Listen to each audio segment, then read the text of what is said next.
now I have to like craft arguments and stuff. That's true. That's true. People are going to be mad on the internet at me for having opinions. I'm sure you're used to that at this point. Like, come on. How long have you been arguing with people on Reddit and Discord? Come on. Like, if you didn't want people to disagree with you on the internet, on Reddit, I get time to think about it. That's true. That's true. I mean, hello everyone, Mecha here. Welcome back to the first big tier list revision episode that I'm doing today.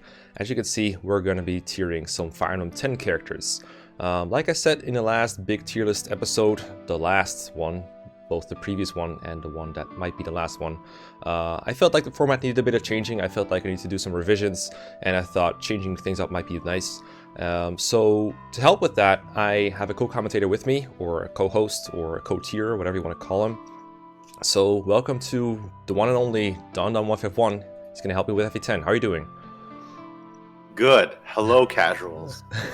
You gotta start like that after being afraid of people. Starting off on a good foot. Starting on a good foot. All right. No, so they tell you that you need to build a relationship with the audience, so that's exactly what I'm doing. Yeah, it's supposed to be a good relationship, though. Yeah. Okay. Yeah. Well, they didn't teach me that in human school. Okay, so our primary goal for today is to fix any issues that really stand out on the FE10 tier list that I've made on my own. I make these tier lists with varied degrees of, what do we call it, experience and ability to back up myself up. Sometimes I just kind of plop someone down there, depends on my mood, depends on what I have on the mind. In this case, I've been Let's playing FE10 for quite a while now, so my opinions have adjusted by that quite a bit. And there's some things I've noted down on my own that I want to change a little bit. But I've also asked Don for his thoughts on FE10 because it's not a game that you've played, like commentated on your channel, but you have a 0% growth run somewhere in the void of this game, right? Like you said, it was like 10 years old. Yeah, it's really old, but I have a lot of experience with this game. And both you and I were really active in the Giants Friends Forest thread.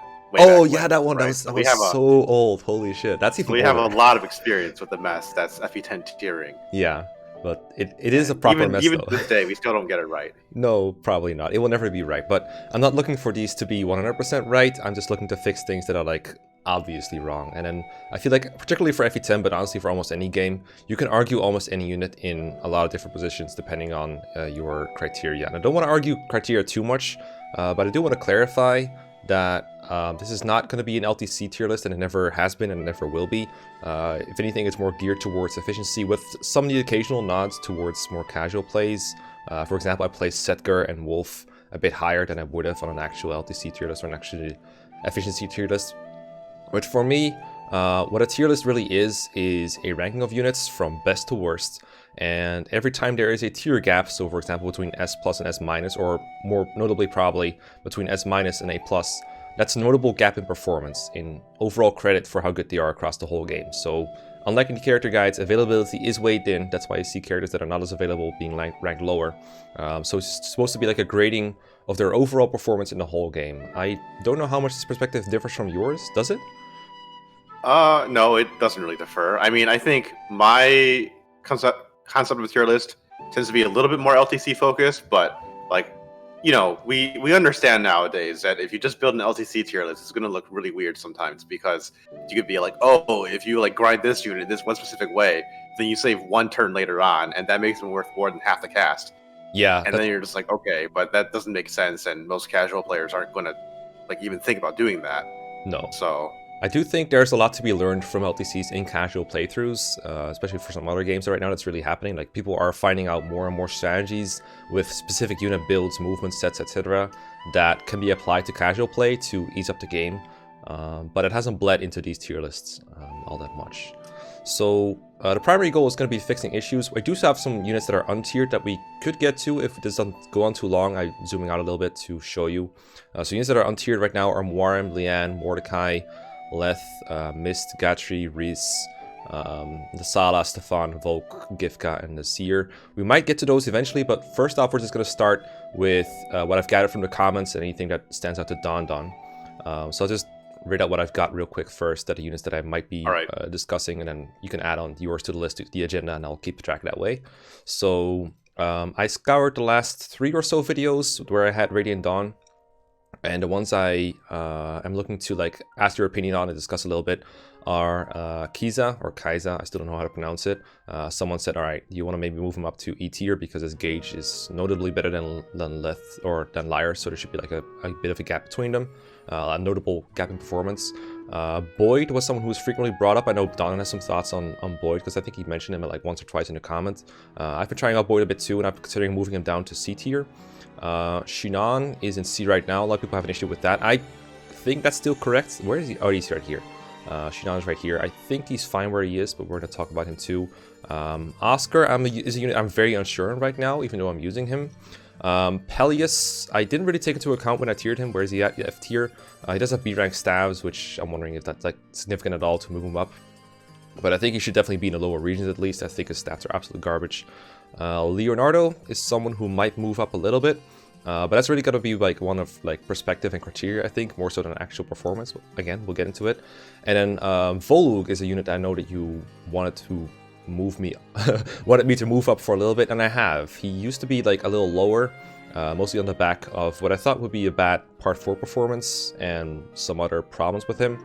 But after using him a fair bit so far, I'm up to like 312 in my playthrough right now. I think I like him here, and I might even move him up further, depending on what you have to say on. So that's what my agenda is. I know if you have any additions, other things that stand out right now. I have a few additions, but we'll get to those later. Okay. We can get over like the common grievances first, and then I have my own thoughts that I could try to pitch in. Okay. We'll bite off one chunk at a time. That's fair. And so I'll go for the low-hanging fruit first, like the really simple ones. I agree with Kiza going into E tier. Mm-hmm. Have you ever like considered doing anything with him? Because I don't know, it's one of those units I just never even fielded, so it's very hard to judge him for me. Yeah, way back when. This is like pre 0% growth, so this is like over 10 years ago now. I did like an all the goose run. Oh god. Where I used Kiza. Oh, yeah. This was casual, of course, right? It wasn't like LTC or anything. Mm-hmm. Like he was bad, but he felt salvageable, and just on the basis of his stats, he starts with 11 speed, so transformed is 22. And that's like 1 point off from doubling like almost all the enemies throughout Part 3. Mm-hmm. So he doesn't one round stuff, but being able to double stuff as a Laguz, it's really advantageous because you build up your strike rate twice as fast. So if you put in a lot of investment, he can make work. And it's not like he's a total detriment when you're using him. Like, you know, you're not going to send him to enemies and then you're like, oh my god, he could die at any moment, right? Like, you're reasonably sure that he's going to live because unless it's like 5 fire mages, yeah, exactly. He has like 55 HP and 20 defense when transformed, and he's Tiger, and I think his growths overall are like generally okay. So like he doesn't add any value to the team, but you can make him work in a very casual playthrough, and you're not like completely shooting yourself in the foot. That definitely doesn't sound like F tier to me. That sounds more like, I want to say, like, I think if it wasn't for the Laguz gauge and everything, that almost sounds like a C tier. Like, that's kind of like the performance I get from some of my bad Grill mercenaries right now. But considering he's a Laguz and he has all those issues, maybe more like a D tier then? I still think it's E tier because he doesn't contribute anything. That's a thing, right? Like, even units in D tier, they add value to the team, mostly when they're like forced. Like, for example, Neolucci, he's bad, right? But he does stuff in 2-2 in that cave chapter. Yeah. Which can be kind of important. Like, Lucia's bad, but she does stuff there too, right? Anna and Gareth both offer Blood Tide. You got a bunch these guys are like, a lot of these are here higher than E or F because they have like some limited amount of availability where they're like performing stuff for free, basically. They have like a part where they're actually good. Yeah. And Kiza doesn't get that. Okay. So I'll just... Any particular preference on where you should go? Within the E tier? I really don't know. Most of those units are all kind of like equally shit to me. Yeah, so. those are like arguing between these is always like it's like I don't even know why I'm arguing about this. Like no one actually cares. I will say Fiona, I think she actually has her purposes in playthroughs as memey as she is. So like even if you don't train her, so I kind of want to put her like below her. It's one of those things where it's like do you value like some level of free performance, as stupid as it is, like rescue dropping yellow units in 313 to block ledges or something? Or do you prefer a unit that you could make good with some investment? Like, you can make Fiona good, but it takes way more grinding than it's supposed to be. Right. Part of the thing. So I'll just put it like this, I guess. But of course, this is all assuming that like the E tiers are tiered correctly, of course, which might not be the case. But for now, Kiza is in a better place than he used to be. So yeah, there we go. So do we move on to Boyd then? I want to take care of the other low-hanging fruit, which is Oh, right. Peleus up to the E Okay. tier for B staffs. I'm fine with that too. He has to be below Oliver though, because Oliver comes with staff rank and better stats for free. Yeah, it's like A or And S, right? even though he has, yeah, even though he has technically, I don't even know what his base staff rank is, but I think he can use like everything, Yeah. right? Yeah. Whereas Peleus can't, and Peleus also costs a master crown to use. And I find that if you're playing like kind of semi-efficiently, Master Crowns can be a pretty competitive resource. They are, especially in part 3. I don't getting- know how bad it is in part 4, but they can definitely be in part Right. 3. Yeah, because getting units to level 21 in hard mode with the BXP cut and the regular EXP cut is like a chore. Mhm. And so Master Crowns can really help in that regard. So having to take a Master Crown to just use Physic and possibly rescue is not exactly... Yeah, that's what I was going to ask about. Like, is there anything like that you could probably do with those staffs? Because it's like staff utility in that point of the game is so hard to weigh, right? Because you have very little need for it. It's pretty good, but you also have like so many units that can do it too. So the economy between like attackers and staff users is always so weird, especially late game Radiant Dawn where there's no warp or anything. So you never really want more than what you have, I generally find. I think you have to big brain rescue if you want to use it to have it really be effective, because not only do you have to, it's generally hard to like figure out how to use rescue to save turns and route maps, but then you also have to find out setups to pass it around between every single team. Yeah, you like convoy drop it, right? You like kill an enemy to drop Correct, something or open a chest. Yeah. Gotta have a 2-use chest key so you can open a chest and then so your inventory is full and then you just drop it in the convoy. Yeah. So I don't value Peleus all that much, but I can see that he could provide like some value to the team, albeit at a significant cost that some players might be able to eat. And you know, it's easy to keep him safe if you just have him Physic. Yeah. So I can buy the E tier argument. All right. Okay. E tier it is. More low-hanging fruit. I think that was all for the super low-hanging fruit. Oh, I mean, they were literally low-tier hanging fruit. Yeah.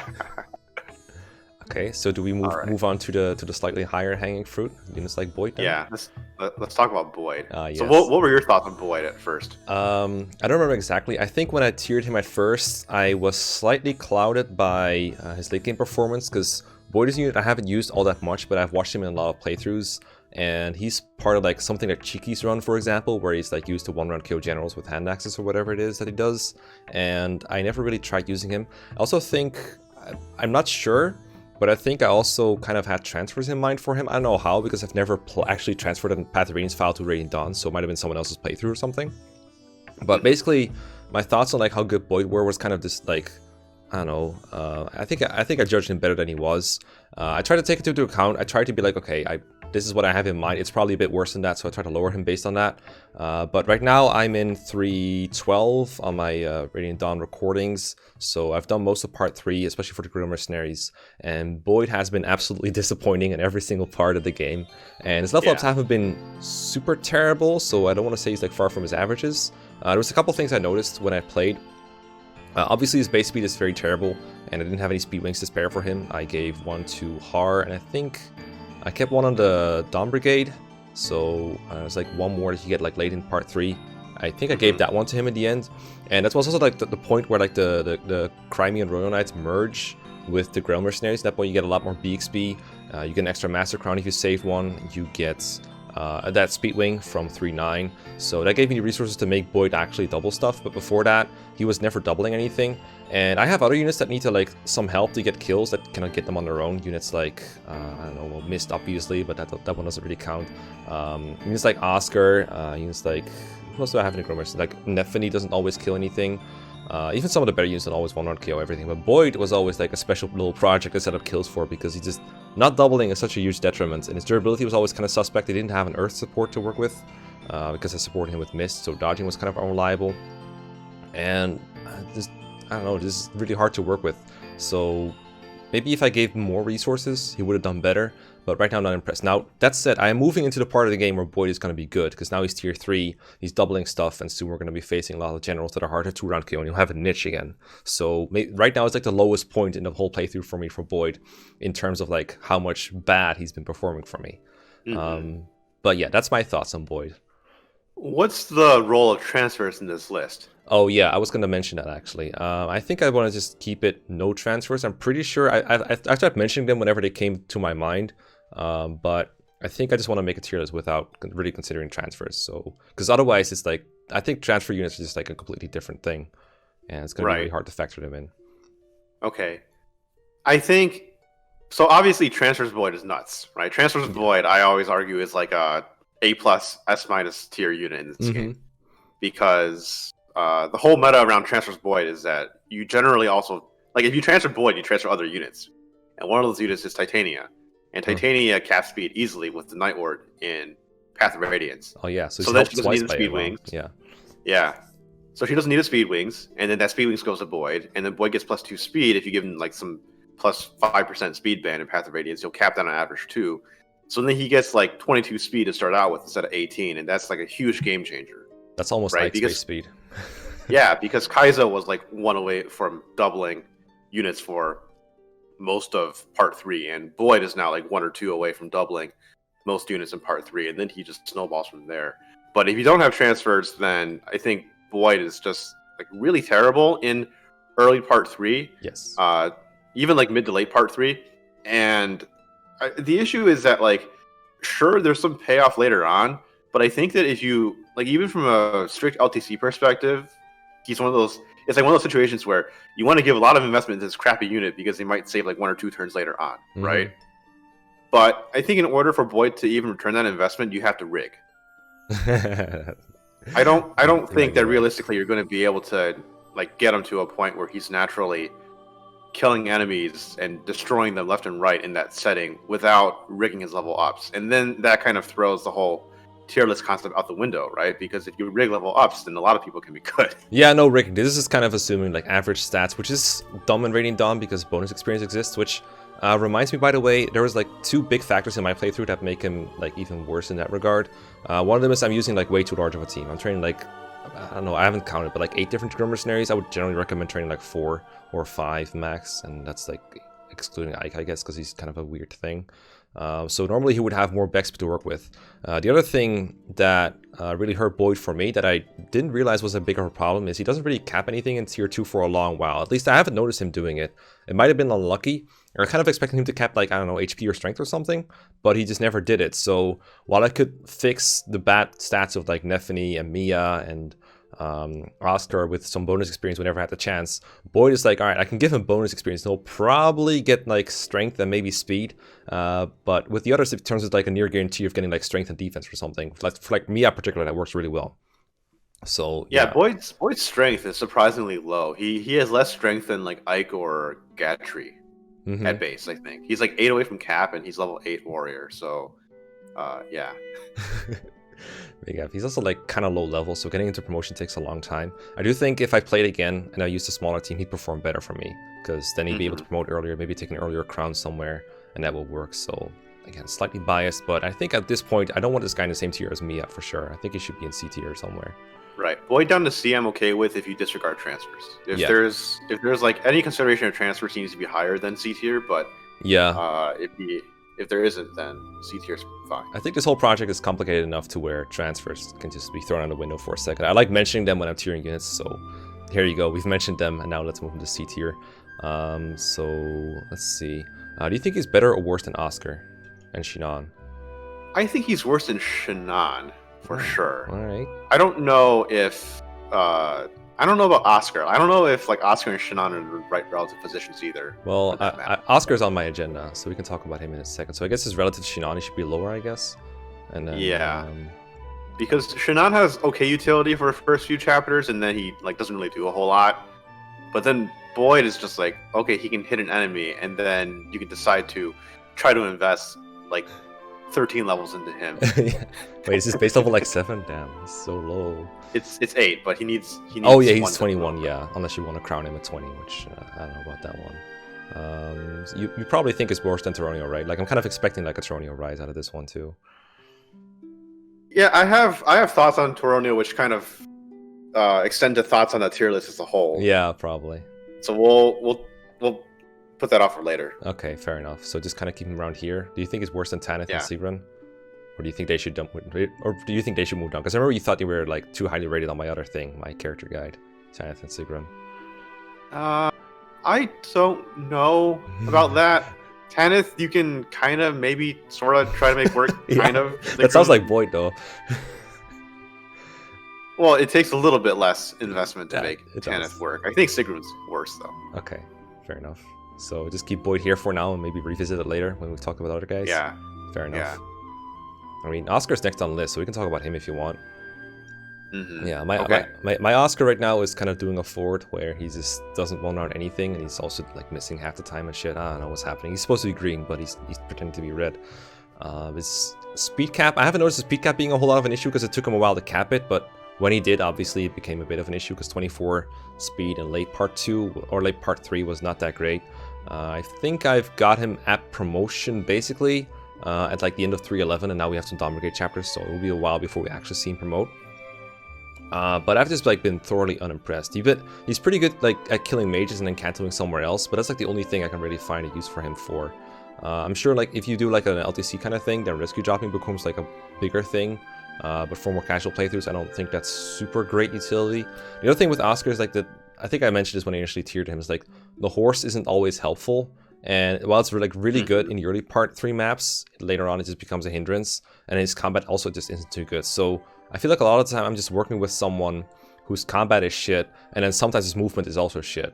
So I just haven't been super impressed. But I don't want to move him to D tier because I think that's like way too low for him.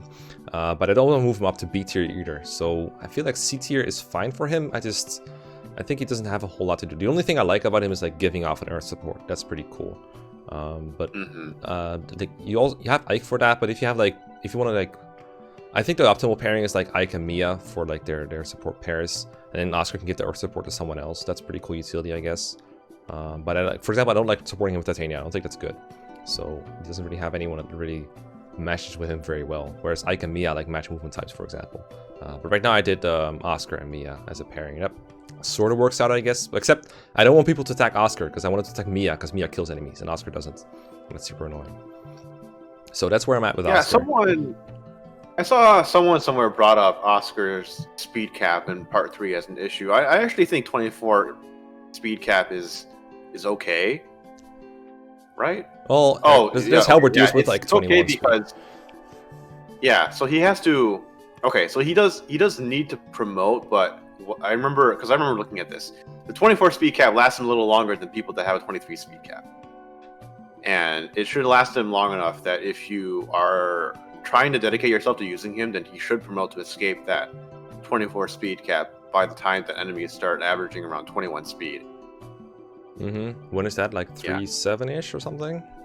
I don't remember the exact numbers, but because someone had brought up how like Oscar, Gatry, Soren all demand a Master Crown because they need to escape their tier 2 speed cap, but Gatry and Soren have a 23 speed cap. I know that. Also, Soren is like, he had a lot of issues reaching the speed cap to begin with for me, but I don't know if we'll get into that. I don't have Soren on the list right now. And by that I mean like on my agenda, but yeah. Oh, okay, yeah, that's true. Okay, but like Gatry needs to promote sooner than Oscar does in order to escape that speed cap, because I think 24 speed lasts Oscar like 1 or 2 more chapters, and his base level is 12, which is not super low. Yeah, so he can reach 21 is what you're saying. Yeah, I think he can reach 21 if you're dedicated to investing in him. I just don't think that in the long term he's really that great because his power is an issue. He doesn't one-round stuff even with the Forge. Yeah, I've had him one-round mages and that's it. That's it. That's all he one-rounds. Well, like Horse Slayer against Paladins, I guess, is also something he can do, but that's pretty rare. So I'm pretty much okay with leaving him where he is. Okay. I don't think he needs to be lower. Okay, fair enough. Next on my list was Peleus, who we already moved up, so is it Leonardo time? I guess it might be Leonardo time.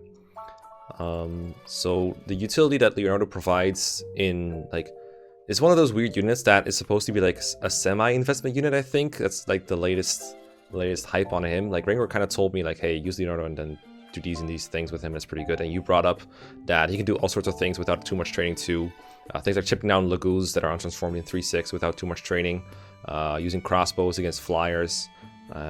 Using ballista or just killing hawks in 3/13. And providing chip damage for the early Dawn Brigade. All that stuff is stuff you can do even with a relatively untrained Leonardo. I sort of dedicated myself to training him, but I still only managed to get level 9 before one endgame. Again, just like in the Grim Mercenaries, I was using way too many units purposely because I didn't want to wreck the whole game. You know, I could if I wanted to, but I decided not to. So I've trained Leonardo, I trained Aaron, I trained Nolan, I trained Jill, and I also used the pre-promotes a fair bit whenever I thought they would help me out. So people like Soth, Please Don't Crit. I kind of used Micaiah, but not really. I used Tyronio to kill enemies, that kind of stuff. So I had a lot of different mouths to feed in the XP department. So I think if you didn't, then again, Leonardo would easily be able to reach level 10 by one endgame, use a Master Seal promote, and be able to contribute there. I think. Oh man, 10-1 Leonardo sniper. I know, right? Let's go. Let's go. Pretty good. Mine cannot even use the Brave Bow right now in part 3. He's like one combat fight off of using it, I think. So that's something else he can probably do if you use him a little bit more. I still think he's pretty bad in like raw stats, but the utility could be nice. There was someone else who was like kind of playing and logging as he went on the Discord server about Leonardo. Was like, I'm in part 4 right now. I haven't invested into Leonardo at all beyond like the 10-1 promotion, but he's still helpful just to kill a flyer every now and then, or like shove someone or something like that. So that's interesting utility. I don't know if it warrants him going up to C, and I think as like a full-time combat unit, still pretty bad. The only other thing I should bring up about him that I like is the water affinity. That's pretty cool. It's kind of nice to give more attack and defense power to someone like Nolan, especially because he supports them early. I think it's actually more helpful than a double Earth support that a lot of people hype in some cases, but it depends. That's my Leonardo thought. He's also the only water support in Dawn Brigade.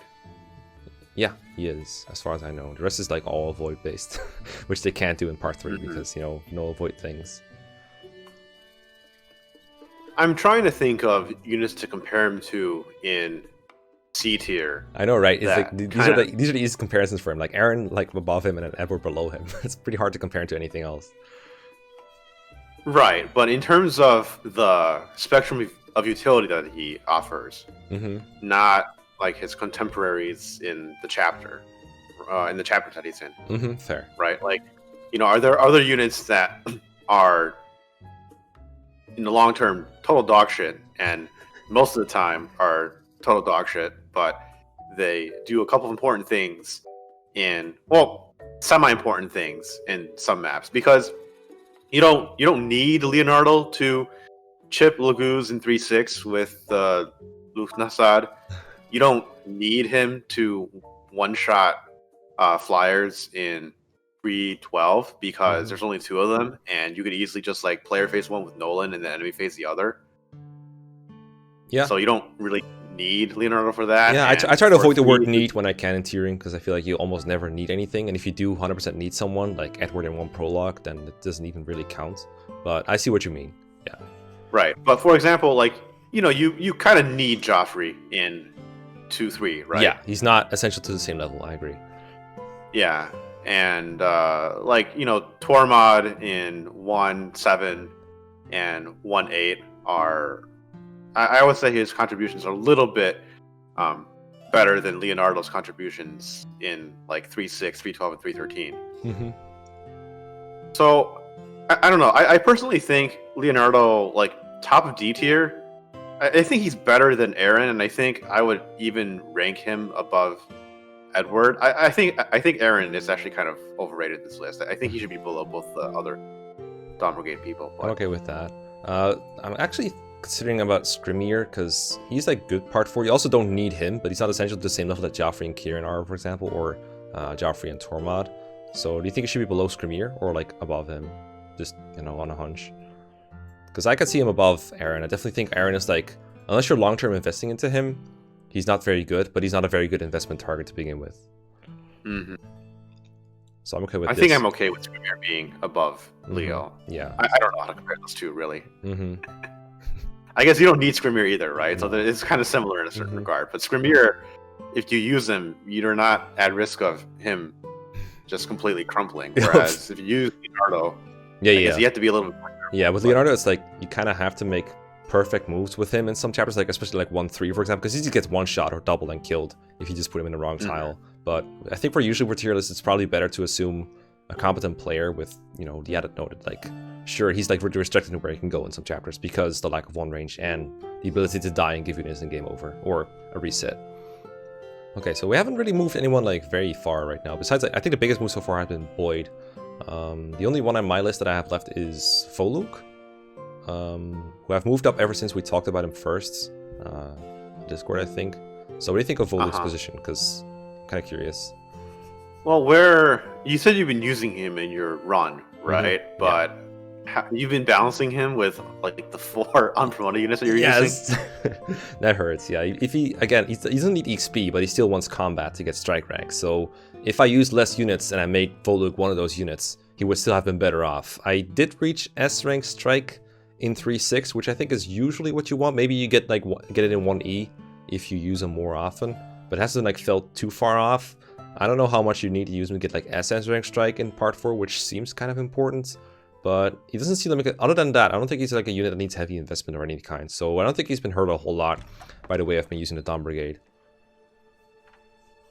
Yeah, I just think the issue with him is that, and this is speaking more from a LTC point of view, that obviously Jill is the character to use in the Dom Brigade, right? Like Jill completely obliviates everything.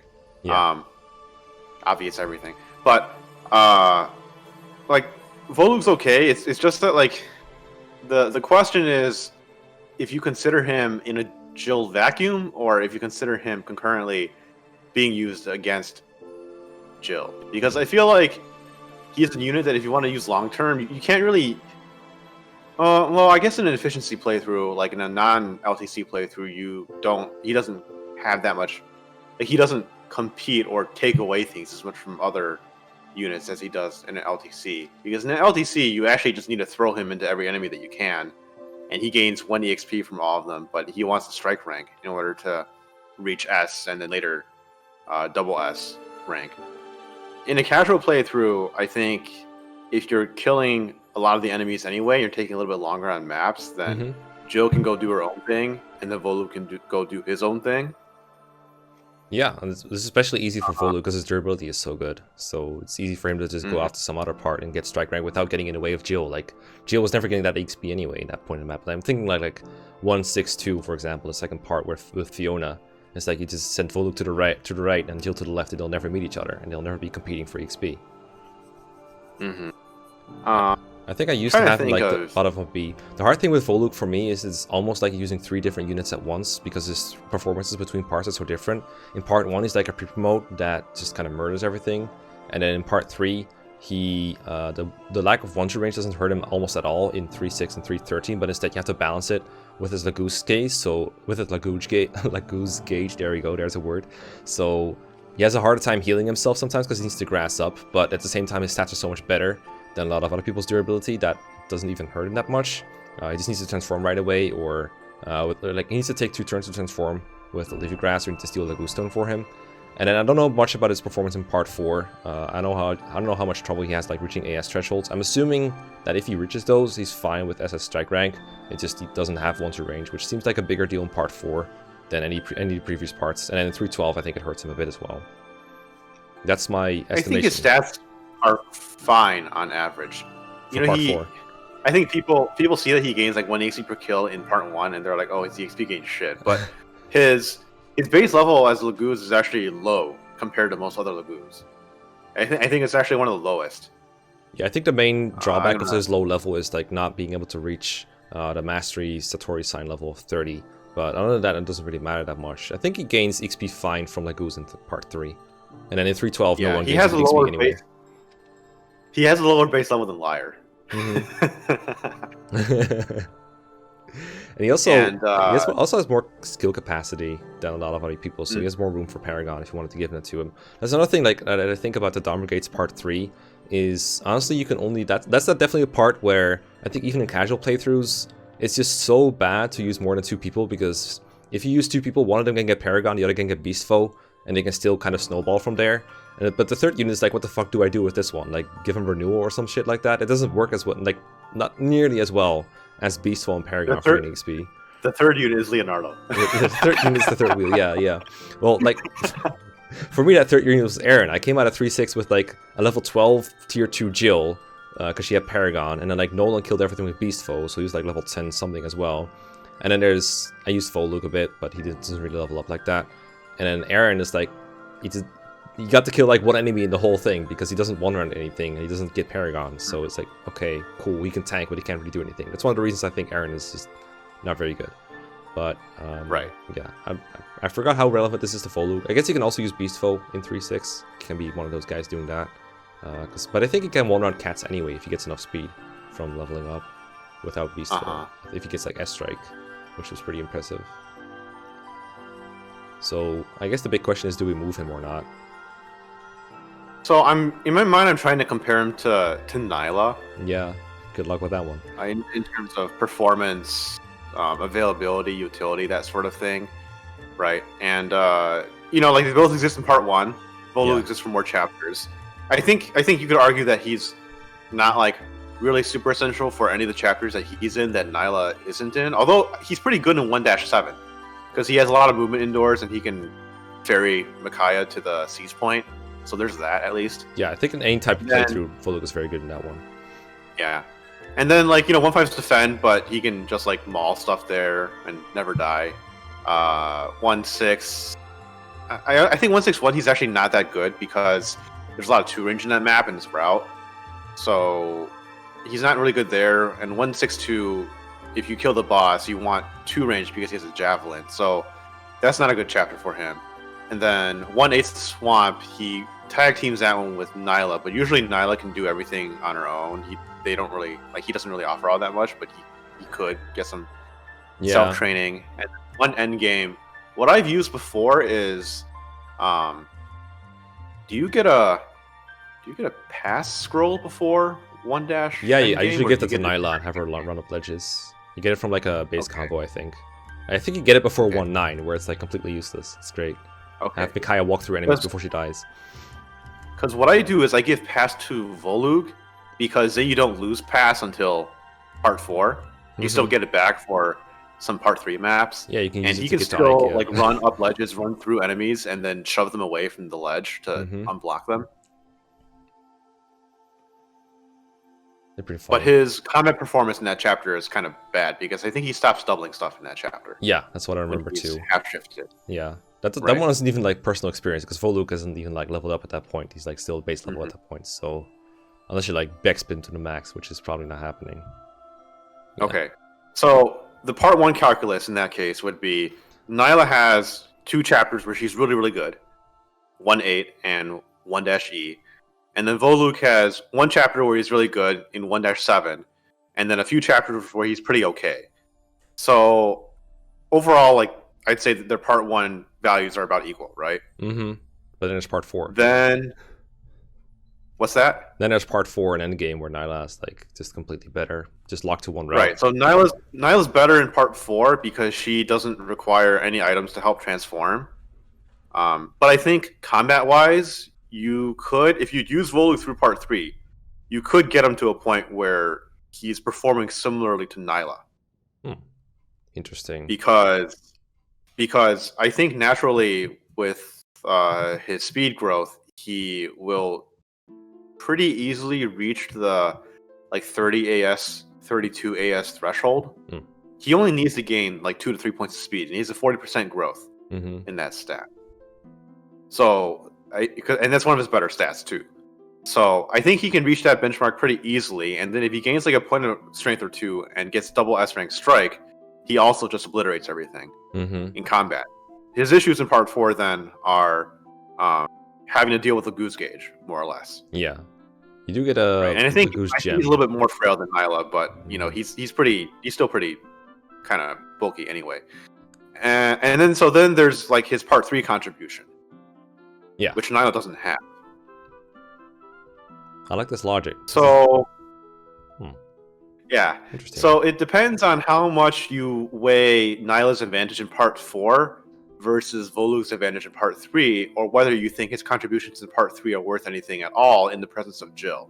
Because if this were an LTC tier list, if I were Cheeky, right, and I know that Cheeky has like a hate boner for Volug, he'd be like, Volug's trash. Oh, There's yeah, no I point remember using him in part 3. There's no point using him in part 3. He's trash, and he has no value in part 4 because you don't use him in part 3, right? But if you're playing kind of, if you're playing kind of like less strict with those criteria, then you'd say, okay, like using Volug in part 3, we're not going to dock him points for taking away performance from Jill just because Jill's the optimal unit. Then he actually performs okay in part 4, and then you could argue that Volug's 3 part 4 maps is about equal to Nyla's like part 4 advantage, and then you could justify putting him above Nyla.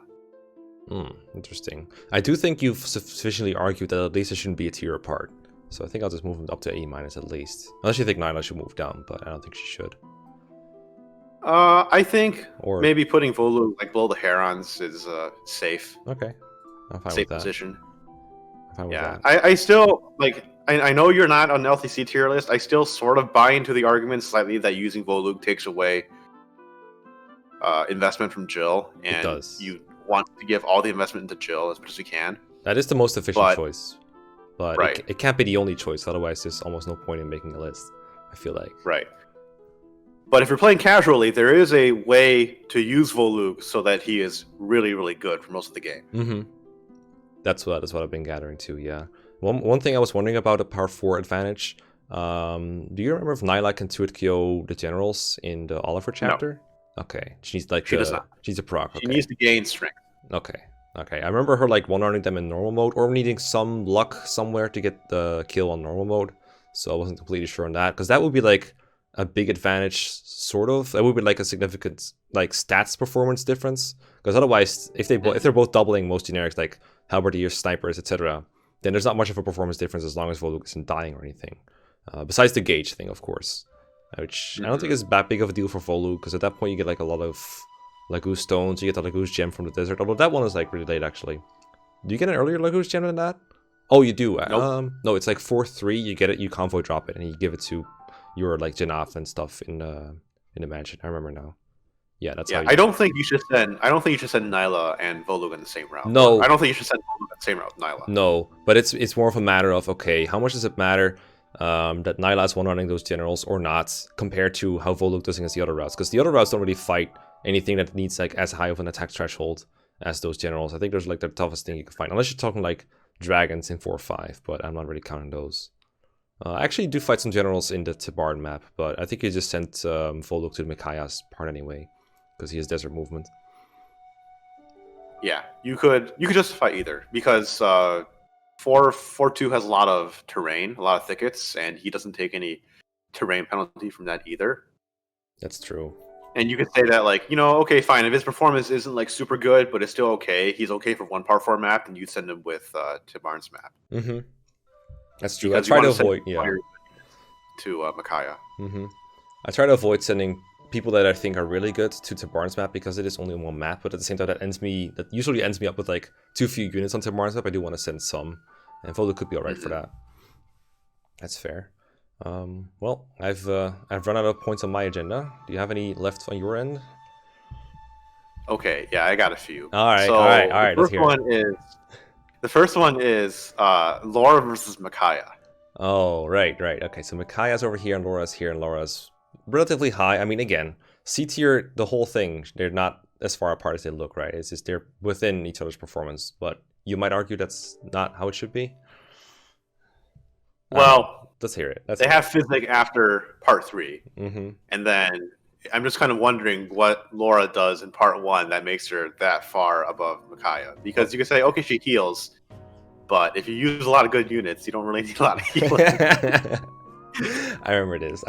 I think you talked about like when I tiered them. I think I might have tiered them in the same episode. I don't remember. So first off, she's not like that far above Micaiah. They're not a tier apart, right? They're in the same tier. So, like, let's say these were like, let's say numbers. Let's say we gave Laura like an arbitrary value of, I don't know, 30.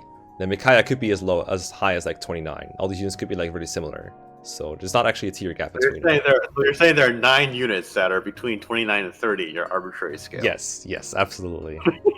I don't know. Okay, so do you think one of them should move down, or do you think one of them should move up above the rest then? Because I see what you mean, right? So the Laura being fairly high came from discussing with Rengor.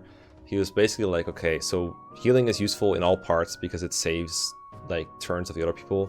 And in part 4, it was less about like healing units that need it as they're routing parts, and more about things like fixing L silence or sleep or whatever that's being casted in the desert. And I don't know, physicking people that need a little help. Like someone like Tanith or Sigrun that you're using as a filler might need some physicking help. Something like that is probably the right justification for it. I'm not trying to paraphrase Rengor here, because I don't want to make his argument for him. But that's what I remember him saying. So basically it's restore and physical utility for units that are not as good. Because like in part 4, sure, if you have really good units like Har and Jill and Ike and Nyla, they don't need healing all that much, but you're probably also using a couple of mediocre units to go to like distant parts of the map with all those route maps, and those might need some healing. So I do think healing has some merit. But like Micaiah does that too, right? That's true. In parts 3 and 4. That's like the only issue that I had with the relative placements, was that like, okay, but like Micaiah does physic as well. Yeah, but that's like at the same time. Yeah. What if this is just the gap that exists because they have because she's more useful in part 1 for healing? Or would you say that's not the case? Because Micaiah has like a lot of chip damage in part 1, but that's about it. Like after 1.4 or so, I find it generally not too good of an idea to have Micaiah near the front line, if at all. And then she starts healing in like 3.6, so there's like a lot of time between that. Couldn't that theoretically be a lot of time for Laura to build up a little more credit to get to that famous 30 points benchmark to be above Micaiah and all these other units? Honestly, like in my playthroughs, I think I would be hard pressed to use heal more than a total of 10 times with Laura. But I guess I could see the argument that if you're like trying to train up Nolan or Edward, then you'd be using Laura a lot more. Oh yeah.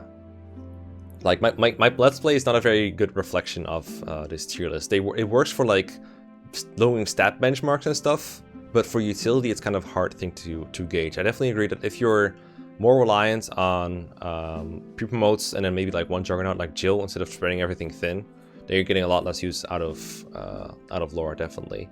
And there was definitely some maps where Laura is either like not a good deploy or just not very good. Like 1.8, I think Laura is actually kind of bad to have around, whereas Micaiah is like free, so anything she does is a free contribution, but she doesn't do much either. And then 1.9 is like a dumb chapter, we don't even talk about that one. And then 1 endgame, I think I might also not have had space for her in 1 endgame, because it's actually like deployment is kind of tight. And again, Micaiah is free, whereas Laura is around and doing stuff. Yeah, and it's like, who needs healing when it's Black Knight?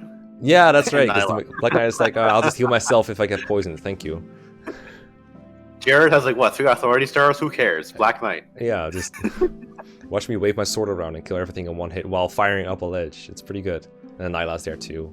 And then any healing you do have. Micaiah gets her promotion to tier 2 for free, so she has a movement advantage over Laura too.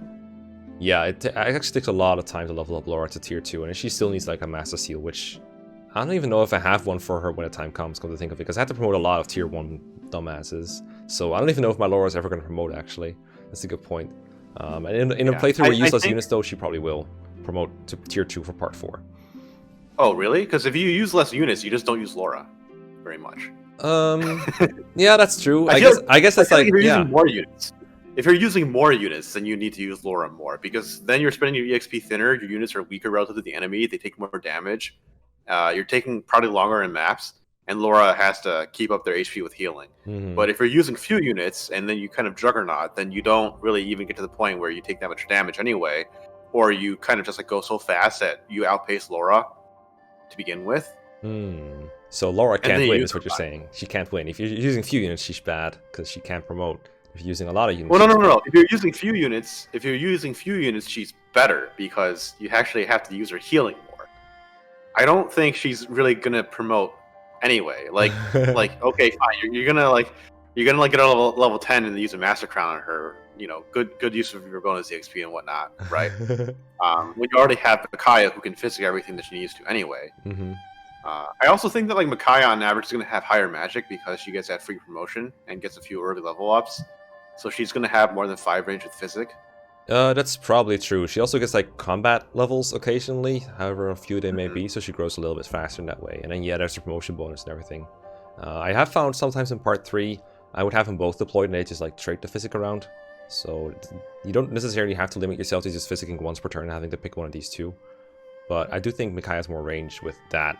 I mean, I think for like some other stuff that might be relevant to like healing more HP or something. Though you do get like recover and mend at some points. So okay, so they should be closer together. So alright, so let's say I put him like this, then what would be, or like this, I guess, depending on how you view it. I'm actually okay with Laura being over Micaiah just for like the super casual reasons, because like like I said, in a really efficient playthrough where you're using good units that snowball, you don't need Laura nearly as much. But if you are using a lot of crappy units, then Laura's value goes way up because there's a part of the game where Micaiah can only heal once effectively, and Laura can heal as many times as she has a staff. So based on that alone, and like, yeah, and like, you know, by the time that they get physic, like they could both use physic.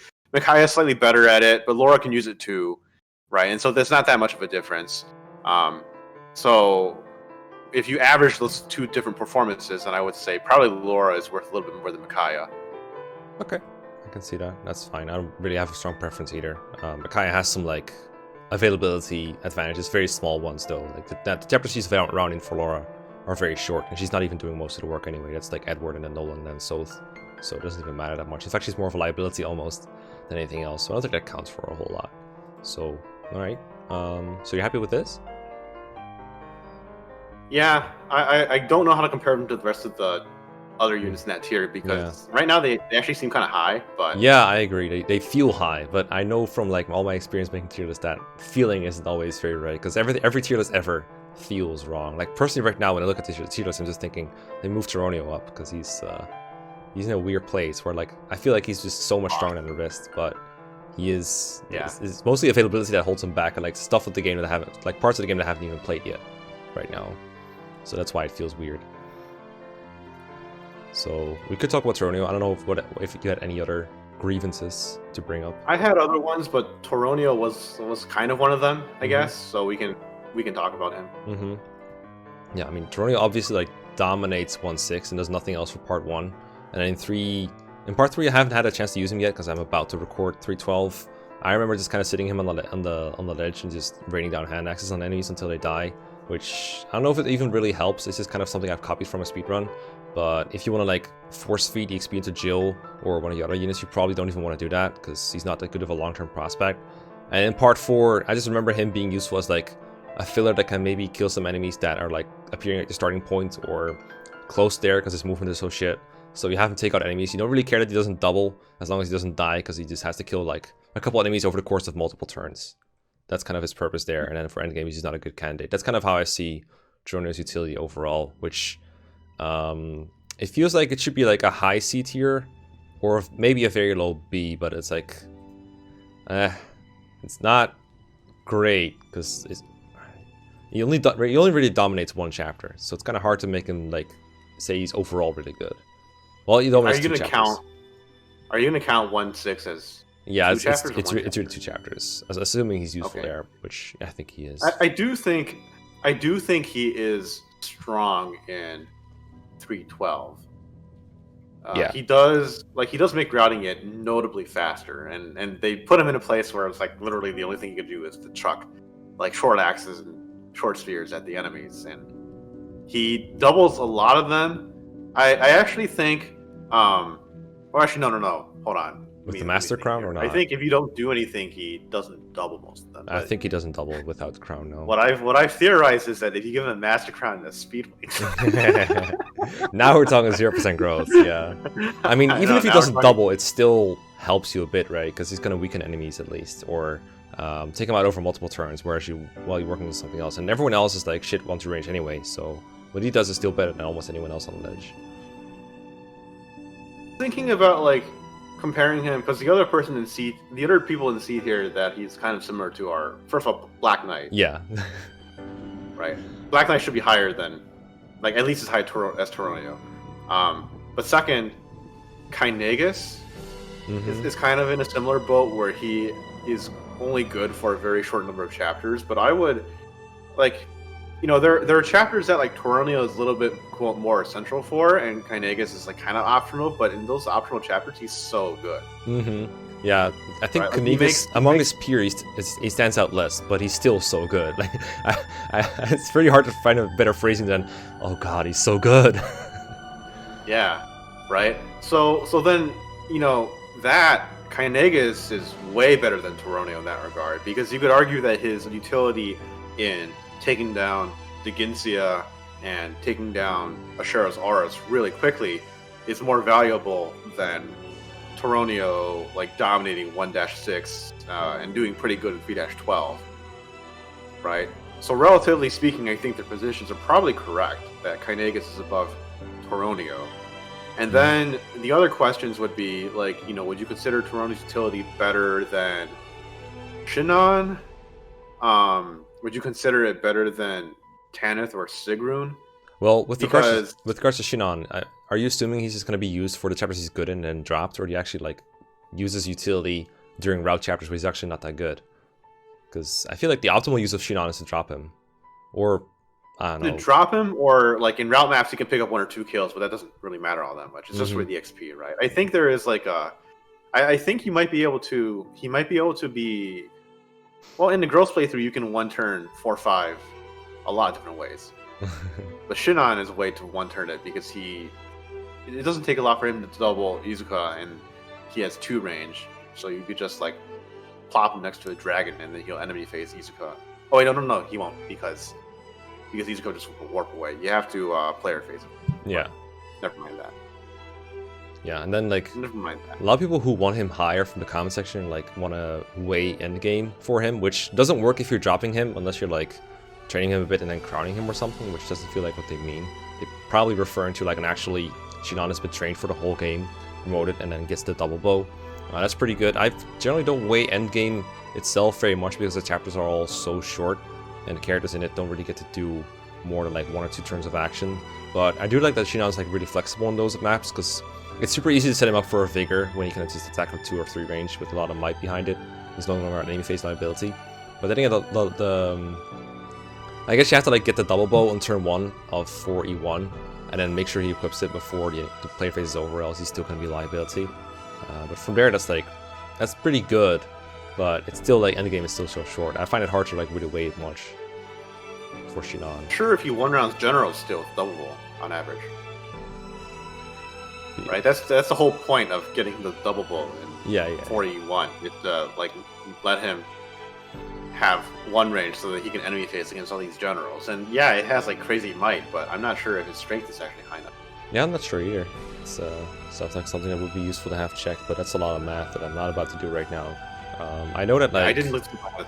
No, I think Kanigas can do it even on hard mode unless they're on like cover tiles.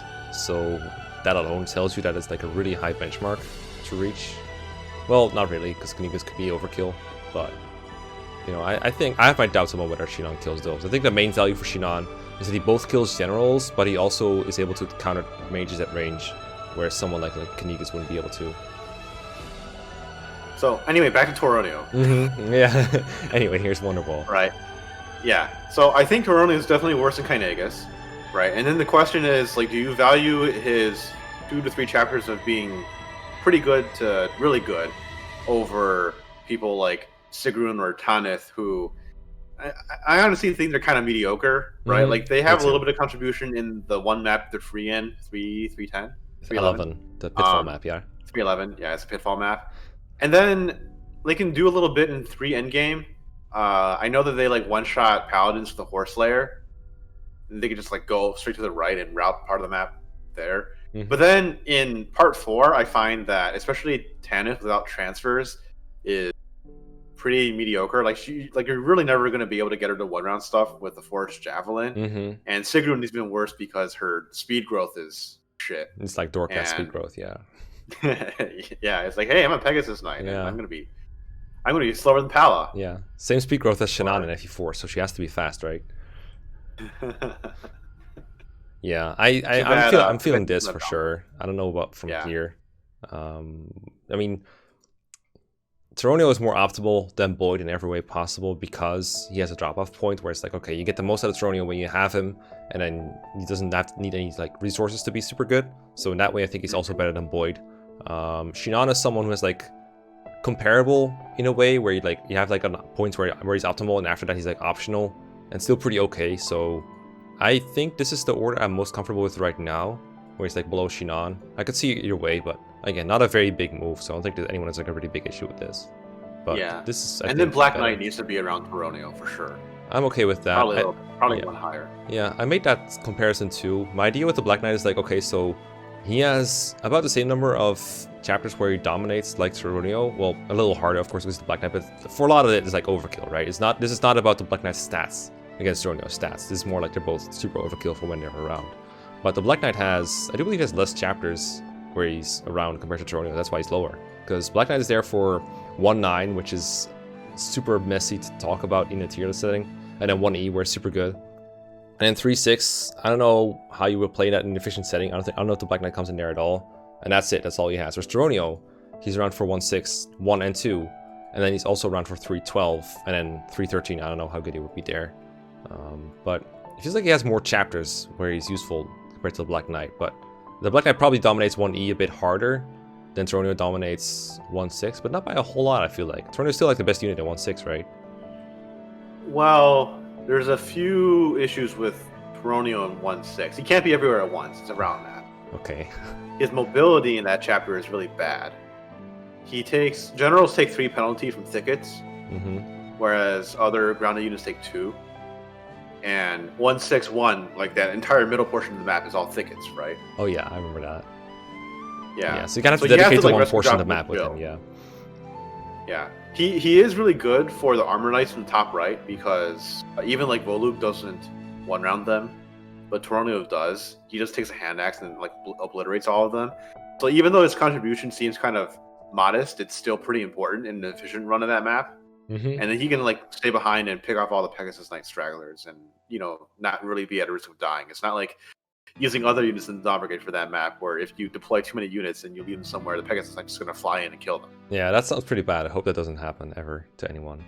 Yeah, especially the Javelin packs are like really annoying for that map. I do remember that. I get a feeling that might happen to you. I haven't watched all their playthrough, so Someone definitely might have died to a Javelin tank somewhere. I might have had Meg have come in to save me at some points. Maybe. Either way, yeah. But so, anyway, Black Knight. So you said 1-9 is messy. That's fine, right? He's super important there. Yeah, I would say that's like 8 chapters. Arguably the best character in 1-9. Arguably. I mean, you can't. It's hard to beat Radiant Dawn without the Black Knight. It's pretty hard, yeah. It's I'm sure someone has done it. It's pretty important. It's like, that chapter is like a fucking cutscene instead of a chapter. Like that's kind of how I view it sometimes. But at the same time, it's called 1-9. It's called a chapter. It is a chapter. It's gameplay. But like, what the fuck are you supposed to do with the tier list with 1-9, right? But yeah, okay. So 1-9, Massey, sure. And then 1E, But the really good thing about 1E Black Knight is that he one-rounds enemies up a ledge consistently. Yeah, he gets them out of the way, which is super nice. Because the other way I think to get past those is like pass with Nyla or Volug or pass something shove, like that. Yes. Yeah. Yes. Pass shove or pass one round, whatever you want. Because with Nyla you don't shove them, and right? even, you just maul them. Right. And even like Tormod doesn't like one-round enemies up a ledge. No, he's like 60 hit or something. Yeah, he has like -3 leadership stars and then -50 hit. And those supports. Right. So I think Black Knight is more critical to one endgame than Toronio is to any of his chapters, even though Black Knight has fewer chapters. And in 3-6, Black Knight in an efficient playthrough, he joins too late to really do anything. But in a less efficient playthrough, like in a more casual, like, oh my god, I used too many units in 3-6 and I'm kind of screwed playthrough. Stop calling me out, I can't help it. Right? Then Black Knight teleports in and you're like, oh my god, finally, I can finish this chapter. Yes. Do you remember those strats that Interceptor talked about when he was like, Dawn Brigade is just a means to an end, so we'll just give everything the Dawn Brigade have to the Grim Mercenaries, and then we'll just put Savior on Soth, and we'll rescue Micaiah, wait for the Black Knight to come, and just spam concoctions until he does. And then we just sold the whole chapter with the Black Knight. those. Yes. Then he's pretty You crucial. could do Then that. but then you're just turning 3/6 into 1/9. I mean, the Black Knight gives you the option to do that, right? Yeah, that's pretty cool. Okay, so you're saying like So this anyway, should be like above, similar. below, I don't really care, but he needs to be like around Torone level because I think the calculus works out similarly for them. Okay, that's fair. That's fair. I mean, again, you could be just a few points short. And these are just happen to be between them, I guess. Sure. Two chunky armor boys next to each other. Yeah, I think they might also have been tiered in the same episode. Okay, we've been going for an hour. Is there one important one left that you would like to talk about? Oh, I still have a couple, Oh, but jeez. Okay, we'll see. Okay. But Ileana. Ileana. Oh yes, I remember this one. Ileana's in D tier. You want her above Eren, right?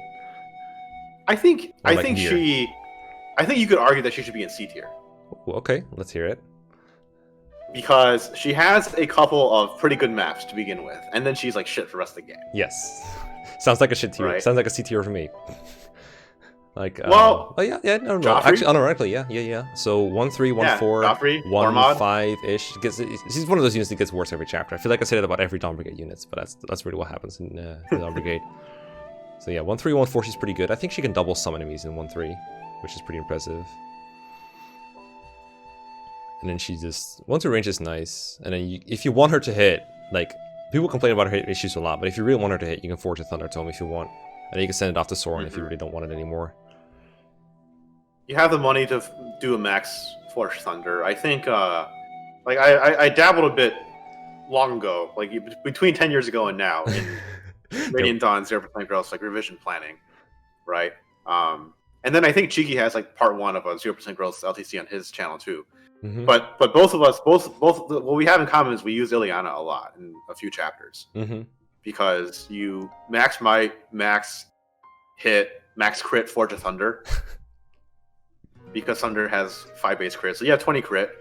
Actually, I don't even think the crit's needed, but it helps. It definitely like helps to secure some. You're just giving her favoritism because you like her, because she's your waifu. I can see it. No, it's because it's like she's actually good in those maps. Okay. Right.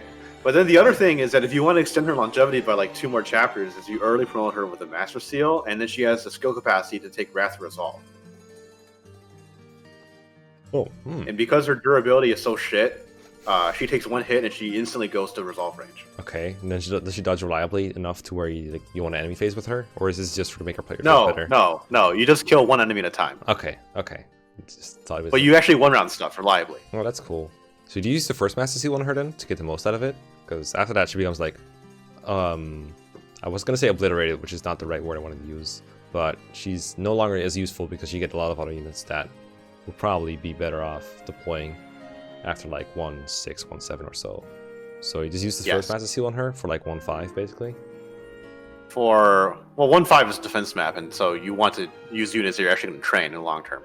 I think 1-6-1 is where promoting her and having her do resolve is helpful. Okay. And then 1-7 is C's, where her movement doesn't really matter. 1-8, I guess you could kind of try to use her in 1-8 somewhat. I guess, yeah. It's like the deployment limits for that one is really tight. So like we're not talking 0% growth here, right? We're talking like an actual regular-ish playthrough, efficiency playthrough. Would you still like put her regular-ish efficiency playthrough where you don't use Eren, Edward, Nolan? Yeah, something like that. Let's put it like that. Yeah. But my point is that Ileana works for those few chapters, and then you just don't use her for the rest of the game. Yeah.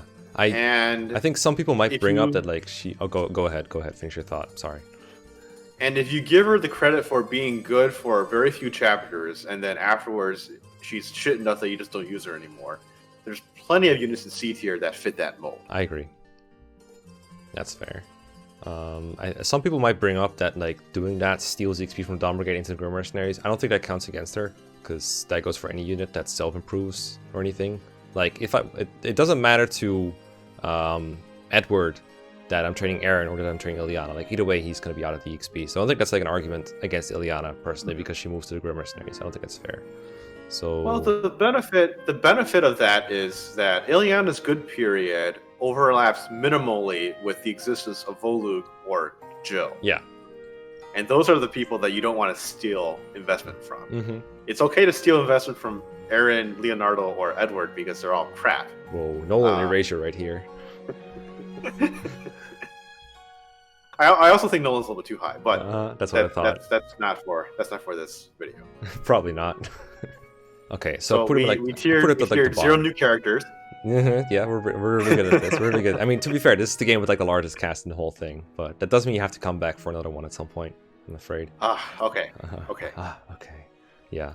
But yeah, we're at 110 right now, so I think this is about as long as my usual big tier list videos, except this time we didn't even like tier like 20 characters. We just talked about a bunch and then moved them like 5 spots.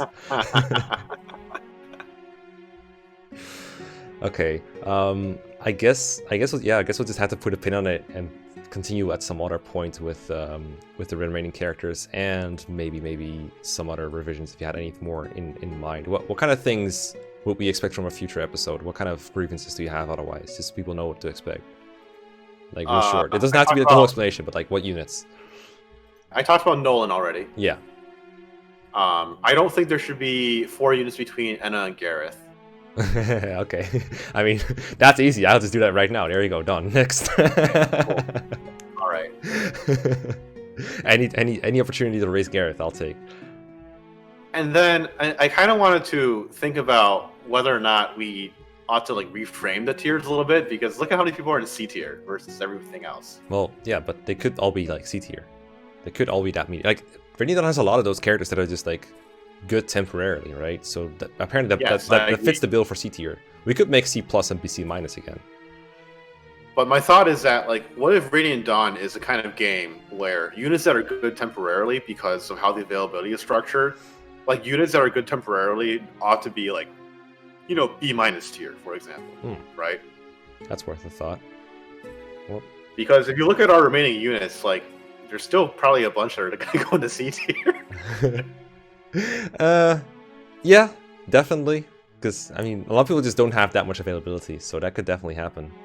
Well, I can zoom. Like Moram at least, maybe Gatry, maybe Reese, maybe Mist. Honestly, even Mordecai is kind of like that. Even Leth is kind of like that. Volk, Gifka, and Nazir are all just not around for a whole lot, so they're still temporary in a way. Stefan is definitely as temporary as it gets. People just don't even recruit him. Or it's like around for one turn and you just bench him for endgame.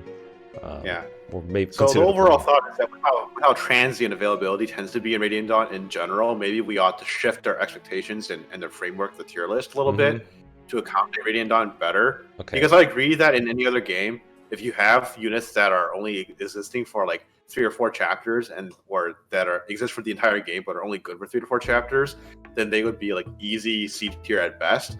But in Radiant Dawn, because the vast majority of the cast is like that, maybe we ought to shift our framework a little bit. And it will get a little bit confusing if you're going to ever go back and combine all the tier lists in every game together, because that means that there's like kind of different criteria for every game. But you're kind of comparing the units within their own game, right?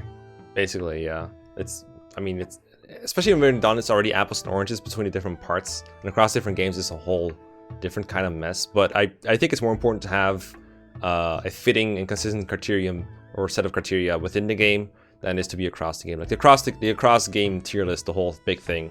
That's a nice thing, and it will definitely happen at some points, but it doesn't have to be perfect when it happens. I'm more like, I think having this work out is a better, more important thing than the cross game thing. Well, I can talk.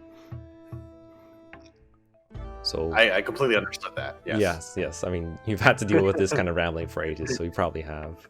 Okay, well, sounds like something that people in the comments could get their thoughts on if they're still watching at this point. 1 hour and 13 minutes in. Very cool. Thank you. I guess we'll head off for now, and we'll see you for some other one next time. The way this works on my with regards to my Patreon, by the way, because I haven't mentioned that yet, is I hold a sort of a straw poll kind of like thing on my Patreon, where people can vote what game you want to see revised next. I think it's nice to take a break from FE10 and do another game next, so I'll just like leave out FE10 for the next vote, and we'll see where that goes. And for next game, I plan to always invite someone who is confident and knows what they're talking about for the game in particular.